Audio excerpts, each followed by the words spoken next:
Hello, আসসালামু আলাইকুম প্রিয় বন্ধুরা, আপনারা সবাই কেমন আছেন? আশা করি সবাই অনেক ভালো আছেন। আসলে আমাদের ঢাকায় নিম্নচাপ চলতেছে, সারা বাংলাদেশে নিম্নচাপ চলতেছে। আর এই নিম্নচাপের ভিতরে আসলে আমরা অনেকে যারা আছি বাসার বাইরে যেতে পারতেছি না। আমাদের আমরা আবার আমাদের যাদের আরকি চাকরি আছে, যারা চাকরি করে কর্মব্যস্ত মানুষ তারা আসলে কর্মজীবীর তাগিদে আসলে আমাদের এই বৃষ্টির ভিতর বের হয়ে বাইরে যেয়ে কাজ করা লাগতেছে, অফিস করা লাগতেছে। আর আসলে অফিসে এসে আমার একটা জিনিস মনে হলো যে আমাদের অফিসের ছাদ থেকে পুরো ঢাকা শহরটা দেখতে অনেক সুন্দর লাগে। এইজন্যই আমি ছাদে চলে আসলাম, অফিসে এসে ছাদে চলে আসলাম। ছাদে এসে আপনাদেরকে আসলে এই বৃষ্টি বিঘ্নিত এই সৌন্দর্য দেখানোর জন্য, উপভোগ করানোর জন্য ভিডিও করতে আসলাম। দেখেন এই ছাদ থেকে আসলে পুরো দৃশ্যটা দেখা যায়, পুরো ঢাকা শহরটা দেখা যায় ধরতে গেলে। সবথেকে সুন্দর দৃশ্য হচ্ছে দেখেন, উপর দিয়ে মেট্রো রেল যাচ্ছে, নিচ দিয়ে গাড়ি যাচ্ছে, অনেক সুন্দর একটা দৃশ্য। আসলে খুব সুন্দর, খুব সুন্দর লাগতেছে, খুব সুন্দর একটা দৃশ্য।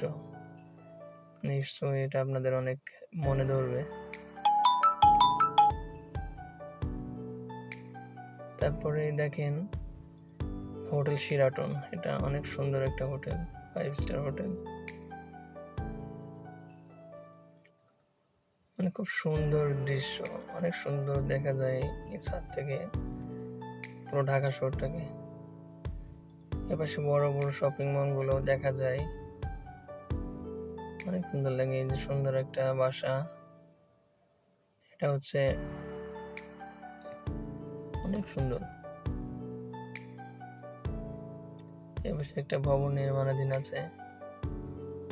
ও যে সামনে যে টাওয়ারটা দেখা যায় ওটা Bashundhara fun tower, Bashundhara shopping mall যেটাকে বলা হয়। অনেক সুন্দর একটা ভিউ, আসলে রোদ নেই, তারপরে জোরে বৃষ্টিও নেই, আস্তে আস্তে ধীরে ধীরে বৃষ্টি হচ্ছে, রিমঝিম বৃষ্টি। তার ভিতর সকালটা অনেক সুন্দর লাগতেছে, প্রাকৃতিক মানে আর কি অনেকটা প্রাকৃতিক দৃশ্যের মতো লাগতেছে। ওই সামনে দিয়ে কিছু সবুজ গাছ আছে, অনেক সুন্দর লাগতেছে। যাই হোক বন্ধুরা, ভিডিওটি ভালো লাগলে অবশ্যই আপনারা আমার পাশে থাকবেন। আমি নতুন চ্যানেল খুলছি, আমার পাশে সবাই থেকে আমাকে একটু সাপোর্ট করবেন।